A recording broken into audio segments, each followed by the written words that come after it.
आने वाले कल और पल पल में क्या होने वाला है कौन जानता है। शायद इसी को भाग्य कहते हैं, लेकिन भाग्य भी तो कर्म से ही बनता बिगड़ता है।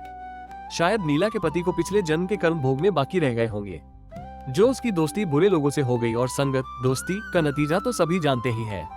जहां पारस पत्थर की संगत से लोहा भी सोना बन जाता है, तो वहीं दूसरी ओर एक सड़ा हुआ फल की संगत से बाकी अच्छे फल भी सड़ जाते हैं। अच्छी संगत जहां बिगड़े हुए को बना देती है, वहीं बुरी संगत बने हुए को बिगाड़ देती है।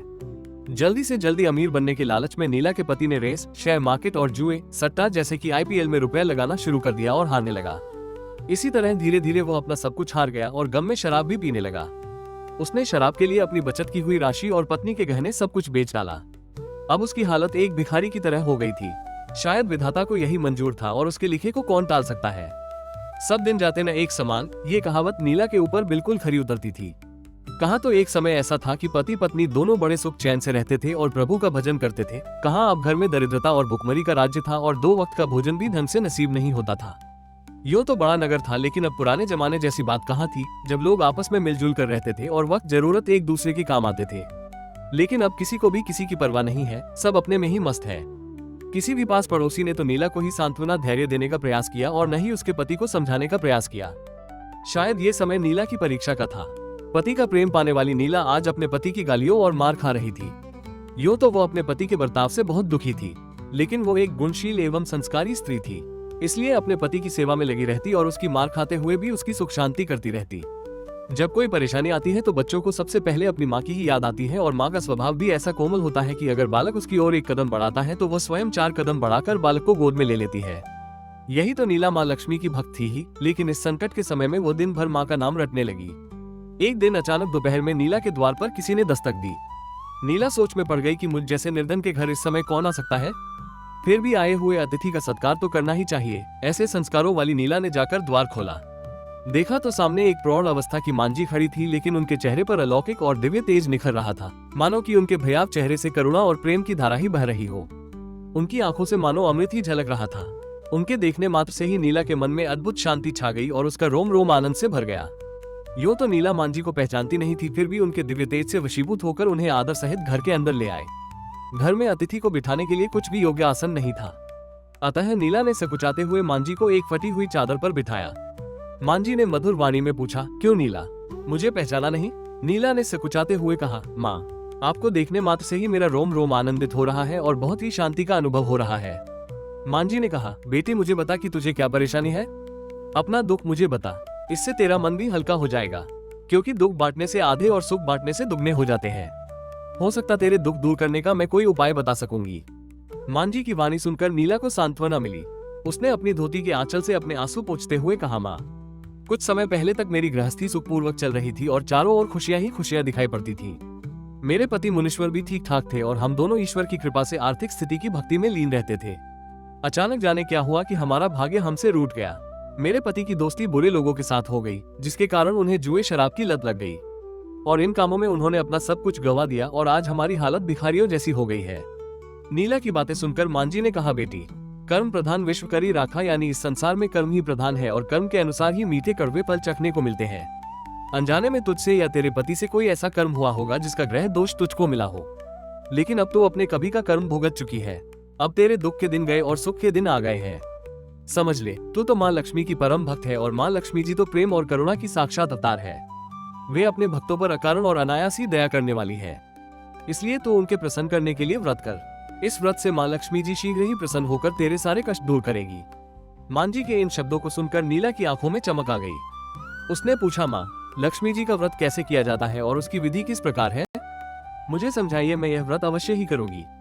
मांझी ने कहा, बेटी नीला, माँ लक्ष्मी जी का व्रत बहुत ही सरल है। उसे वैभव लक्ष्मी व्रत कहा जाता है।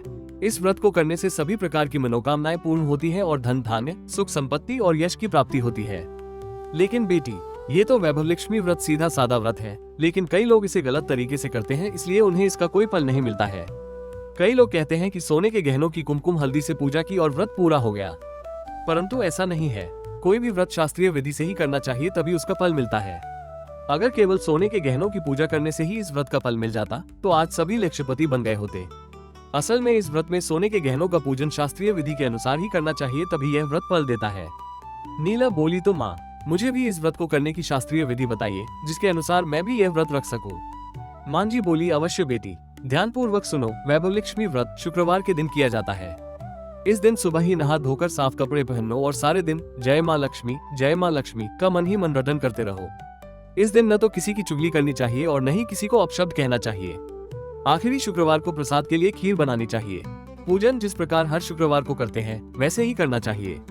पूजन के बाद मां के सामने एक श्रीफल फोड़े, फिर कम से कम 7 कुमारी कन्याओं या सौभाग्यशाली स्त्रियों को कुमकुम का तिलक लगाकर मां वैभव लक्ष्मी की व्रत कथा पुस्तक की एक प्रति उपहार में देनी चाहिए और सबको खीर का प्रसाद देना चाहिए। इसके बाद मां लक्ष्मी जी को श्रद्धा सहित प्रणाम करना चाहिए। प्रणाम करते समय मन ही मन सच्चे हृदय से मां से प्रार्थना करें, हे मां धन लक्ष्मी, हे मां वैभव लक्ष्मी, मैंने सच्चे हृदय से आपका वैभव लक्ष्मी व्रत पूर्ण किया है। हे मां, हमारी जो मनोकामना हो वो बोले, मनोकामना को पूर्ण करे, हम सबका कल्याण करे, हम सबके शीर पर आपका कृपा भरा हाथ सदैव बना रहे, हमारी समस्त विपत्तियों को दूर करके सुख और शांति प्रदान करे और हमारी बुद्धि को सद्मार्ग में प्रेरित करे। हे मां वैभव लक्ष्मी, आपकी महिमा अपार है, आपकी जय हो। मां जी के द्वारा वैभव लक्ष्मी व्रत की शास्त्रीय विधि सुनकर नीला भाव विभोर हो उठी। खुशी से उसके नेत्र भर आए और उसका कंठ अवरुद्ध हो गया। उसे लगा कि मानो उसे सुख के खजाने की कुंजी हाथ लग गई हो। उसने आंखें बंद करके उसी समय संकल्प लिया, हे मां वैभव लक्ष्मी, अब मैं भी मां जी के द्वारा बताई गई विधि से इसको इस शुक्रवार तक आपका व्रत करूंगी और शास्त्रीय विधि के अनुसार उसका उद्यापन भी करूंगी। संकल्प करने के बाद जैसे ही नीला ने आंखें खोली तो आश्चर्यचकित रह गई। सामने कोई न था तो मां जी कहाँ गई? अब समझी, यह मां जी कोई और नहीं थी, स्वयं मां लक्ष्मी जी ही थी।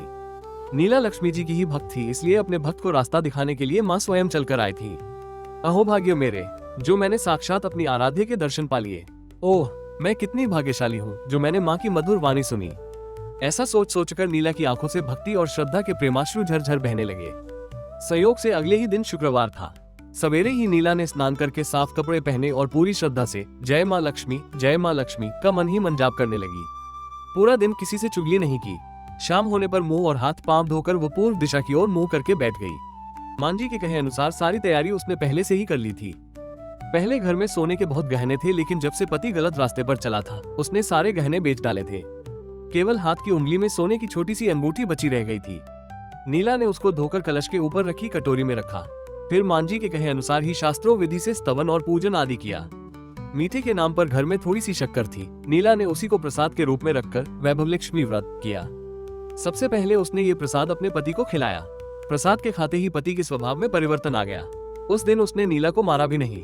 पति के स्वभाव में परिवर्तन देखकर नीला को बहुत प्रसन्नता हुई और वैभव लक्ष्मी व्रत में उसकी श्रद्धा बहुत बढ़ गई।